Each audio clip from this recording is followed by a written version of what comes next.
Hello, I am Kelsey. This is my booktube channel, The Fancy Hat Lady Reads. I'm wearing my fancy booktube hat, and today I'm bringing you my wrap-up for the month of July. Now, this is only some of the things that I read in July because I participated in Booktubeathon. And I have a separate wrap-up for the things I read for Booktubeathon, and I'm going to link it for you in all of the linking places. You can check that out for my opinions and thoughts on all of the things I read during the Booktubeathon week, which was in July, but I'm not talking about those things here.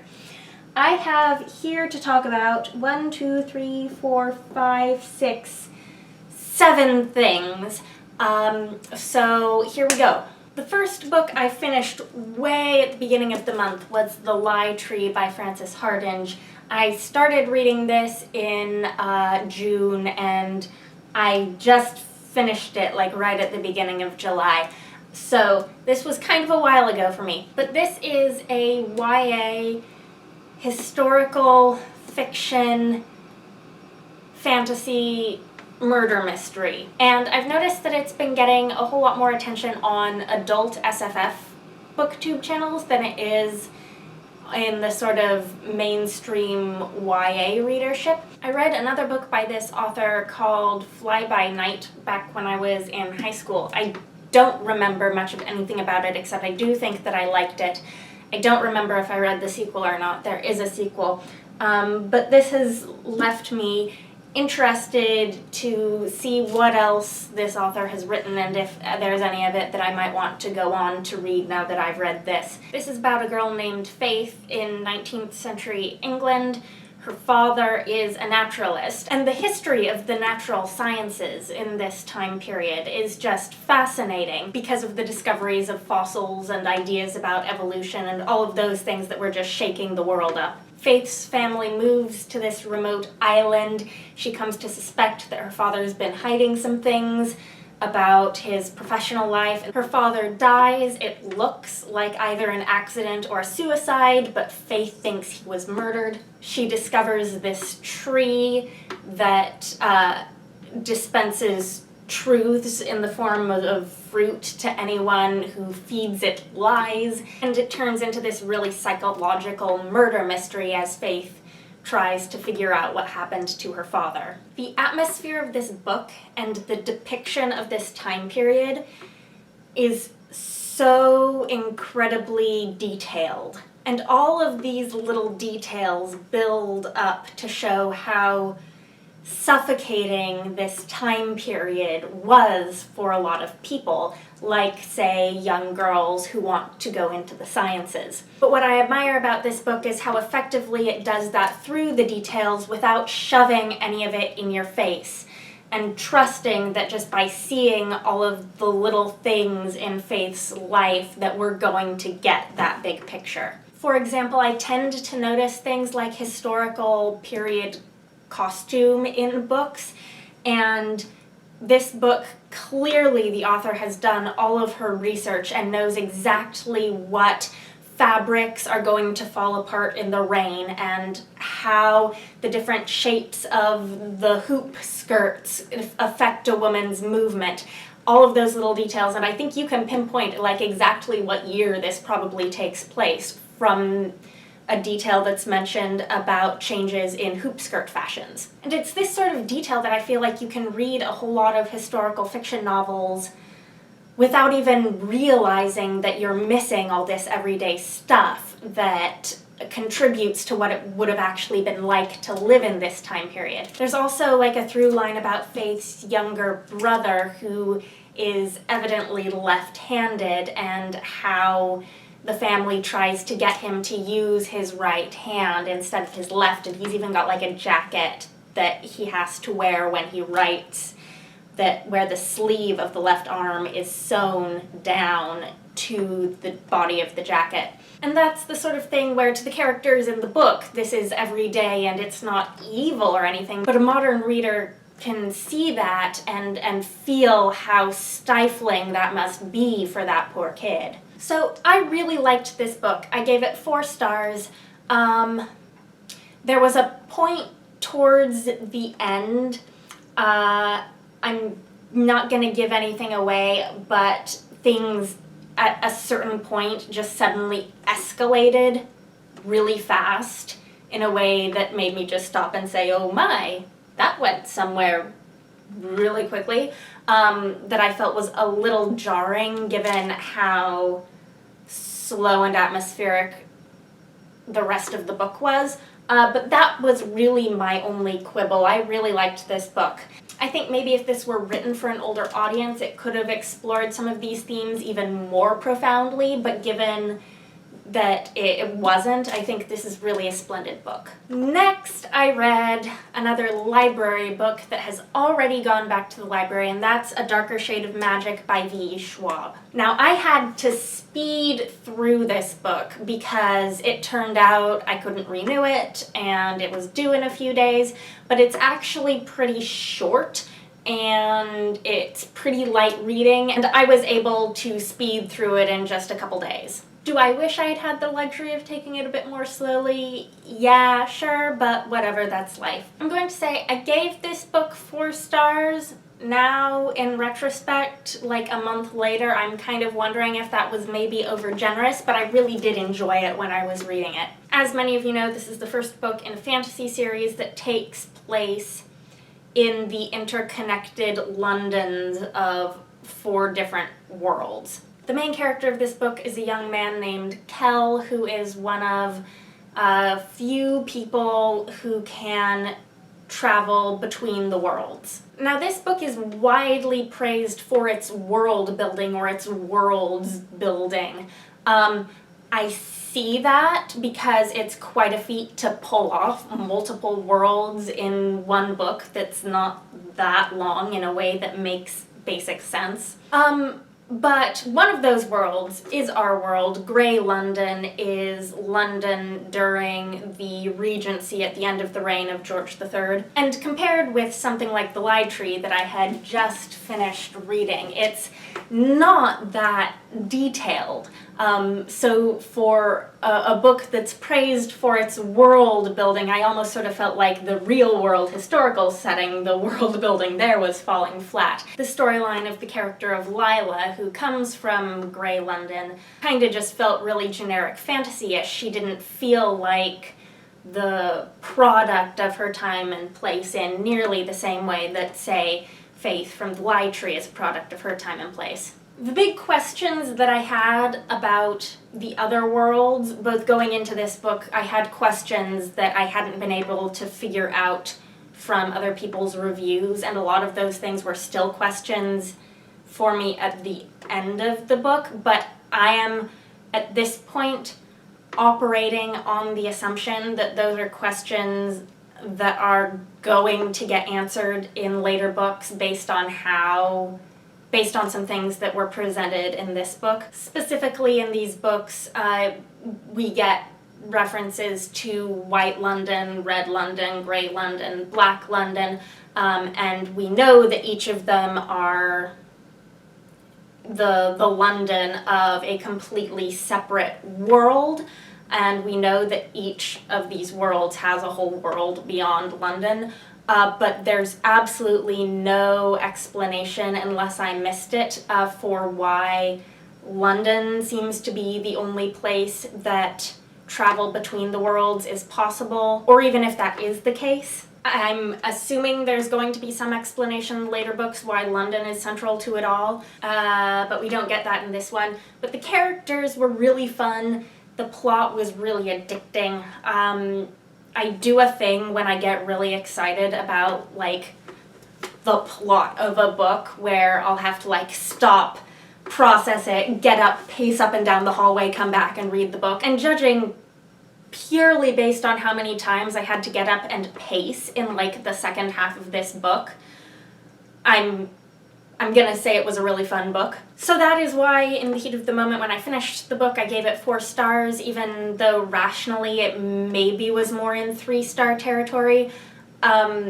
but I'm definitely intrigued and I'm going to continue on with the series. And if my questions are in fact answered in subsequent books, then I will be very happy. The next book I read was The Left Hand of Darkness by Ursula K. Le Guin. I was a little nervous about picking this up because I've tried reading Le Guin's fantasy a couple of times and I haven't been that into it. I had never read her sci-fi though.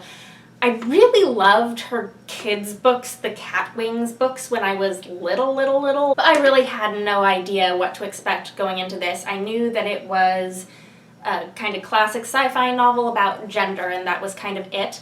So I was actually pleasantly surprised that this is not only about gender, this is about nationalism and political systems and myth and all sorts of stuff. This is an extremely thoughtful novel. The main character is a man who comes to this planet where the people are completely genderless, and his goal is to convince the two countries, the two major countries on this planet, that they're world should join this interplanetary union. And it's a lot about him trying to figure out their social structures and their political systems. And there is, of course, a lot of this that is about gender. And I was worried because I knew this was a sci-fi book about gender going in, that since this was published in, when was it published? 1969, that it was going to end up feeling really outdated. And I came away thinking, yeah, if this were written today, it probably would have been a bit of a different book, given that we've, changed in how we perceive genders from then to now. But I don't think anything in this book is invalid, and a lot of the political stuff felt really, really on point to me and really fascinating. So this is an older sci-fi book that I would heartily recommend, and I gave this 4 stars. The next book I completed was one that I had been reading on and off for a couple of months, and that's The Complete Fairy Tales of Oscar Wilde. I picked this up from a used bookstore because it is a physically small book, and at the time I was reading a lot of bigger books, and I thought when I'm reading a bigger book I want to have a mass market paperback that I can slip in my purse so that I can read some short stories in small paperback form when I'm out and about, instead of lugging around my massive library hardcovers. So that is why it took me a couple of months to read this. Nothing to do with my enjoyment of this.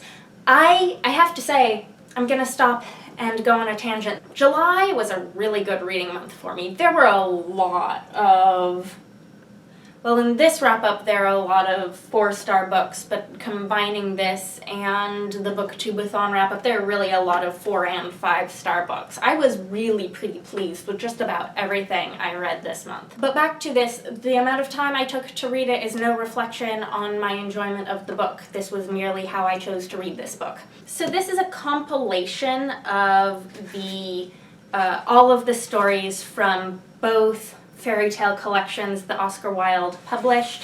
The first is The Happy Prince, and the second is A House of Pomegranates. The Happy Prince contains The Happy Prince, The Nightingale and the Rose, The Selfish Giant, The Devoted Friend, and The Remarkable Rocket. A House of Pomegranates contains fewer stories, but on average they're longer. Those are The Young King, The Birthday of the Infanta, The Fisherman and His Soul, and The Star Child. So these are definitely very literary fairy tales. They're very smart. Of course, you would expect anything Oscar Wilde writes to be smart. Let me see if I can clarify. A lot of these stories are very focused on economic inequality and injustice in society. A number of them use Christianity to illuminate this theme.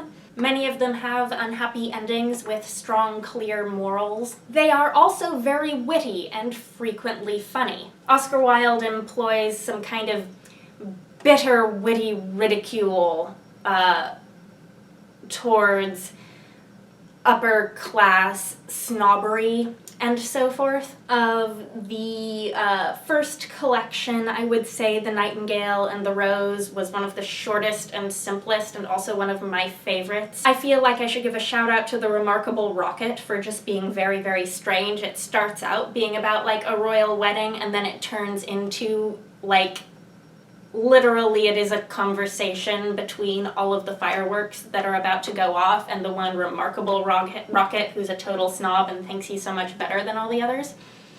So that was strange and entertaining. To me, in the second collection, A House of Pomegranates, The Fisherman and His Soul was a standout. The afterword of this edition sort of points out that in some ways it's a reversal of some of the themes in The Little Mermaid.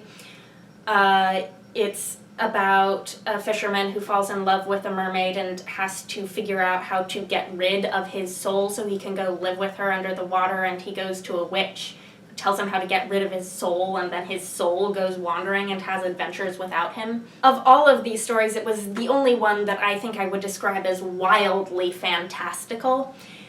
And it's also, for me, it was the most morally ambiguous of them. Yeah, so those were some of the standouts to me. I gave this collection 4 stars. I'm really glad to have read it, and I'm really glad that I own it. The next book I have here is Tower of Thorns by Juliet Marillier. This is the second book in her Blackthorn and Grimm series. It's the most recently released. I was hoping and expecting that this would be an improvement over the first book in the series, Dreamer's Pool, which I had some issues with, and I was right. I think this was a significant improvement. This series is about a healer named Blackthorn and her traveling companion named Grimm, who at the beginning have a sort of miraculous escape from prison.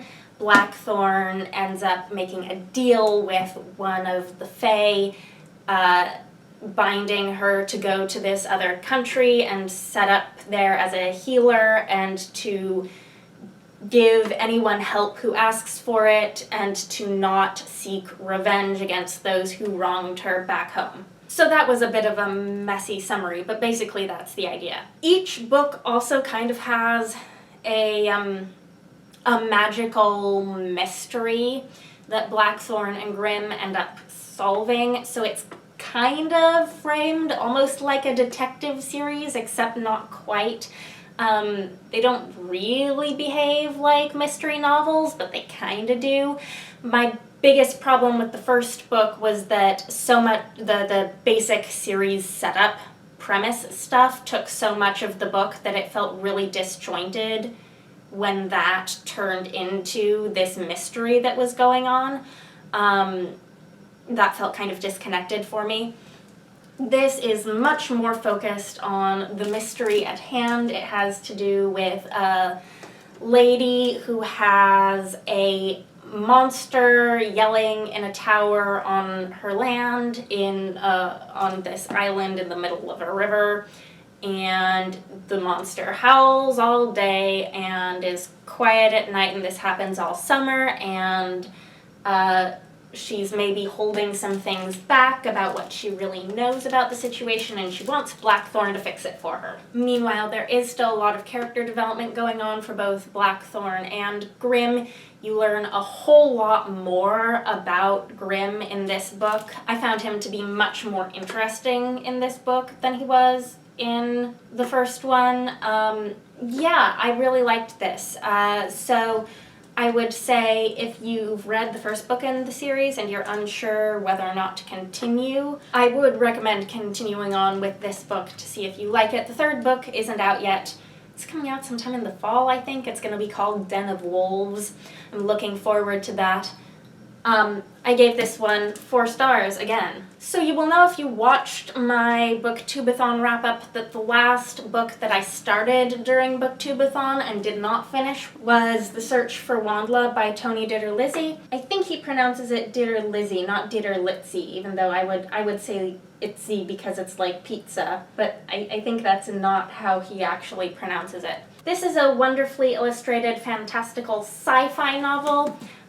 For middle grade readers. It's the first in a trilogy about a young girl called Ava 9 who lives in an underground sanctuary raised by a robot, and something happens and she has to escape, and it turns out that the world outside of her sanctuary is not at all the Earth that she has been training to survive in, and she has to figure out, where is she? Why is she here? What's going on? I'm gonna tell you right off, this is another book that I gave 4 stars to. I promise the last thing on my list here is not a 4-star book, even though everything up till now has been in this wrap-up. But getting to experience the strangeness of this world and the beauty of it with Ava is just a really lusciously wonderful reading experience. It's a whole lot of fun. My only quibble with this book is that there was a certain point towards the end where I felt like there were just 1 or 2 too many kind of unnecessary chase sequences that were dragging out the book to be longer than it needed to be. There was a point about 2/3 of the way through where I was pretty sure I saw where it was going, and I didn't need the extra action sequences to get us there. But the characters in this are really likable, and the art just sort of makes the book. You can see, I'm going to show you some more of it. Ooh, where's another really good one? Ooh, here's another really good one. So it's just a kind of magical experience turning the pages and finding these new and strange things on every few pages or so. So I will definitely want to be continuing on with this series eventually, even though I don't yet have any of the other books in it, but I really liked this. I really, really did. And the last thing I have here is my only 3-star rating of the month, and that is The Darkest Part of the Forest by Holly Black. As you can see, because I'm waving around an audiobook CD, I listened to this on audiobook. This is a young adult urban fantasy novel about a girl who lives in a town called Fairfold that has, you know, magical fairy things going on. I'm gonna say that for a while I just didn't get this book much. There was a point about 1/3 of the way through where I kind of considered DNFing this because I just wasn't relating to the characters. I wasn't seeing where the author was going with them, and I didn't think I really liked where the plot was going. But I kept going, and I turned out to be kind of wrong. And in the last half to third of this, it all kind of came together for me, and I saw where the character development was going, and the plot did some things I wasn't expecting it to that I was really into, and by the end I was really invested in this book. For a while there, though, it was kind of rough, and I wasn't liking how the characters were behaving. I wasn't getting it. Eventually it all started making sense. I'm going to say this was my 2nd attempt at reading Holly Black. I read Tithe in high school, and I don't remember anything about it except that I really viscerally hated it. And I think I see the things in her writing that I really viscerally hated as a teenager, because I think the sort of vision of teenagerhood that she presents is a whole lot grittier than anything that I would have really been comfortable with at that age, and was certainly different from my experience of what it was like to be in high school. Now that I'm past that age, that doesn't really bug me as much, and I'm, I think, more able to detach myself from it and enjoy what the author is doing. I did like the fantasy elements and how she used them. There's a sort of really classic fae story feel in this, and I think that's what Holly Black is best known for, is how she incorporates that sort of feeling of fae lore into a modern urban fantasy setting. So that's good, and it won me over by the end. I gave it 3 stars, but it took a while. I'm going to mention also that the audiobook narrator of this is Lauren Fortgang. I was also uncertain about how I felt about her towards the beginning, but she also won me over towards the end. Okay, that is all of the rest of the things that I read this month other than the Booktubeathon things. If you haven't checked out my Booktubeathon wrap-up, of course I encourage you to do so for all the other things I read this month. If you've read any of these things, if you have any questions for me about any of these things, if you just want to chat about books, please leave me a comment. I would love to hear from you. Okay, that is all. Bye for now.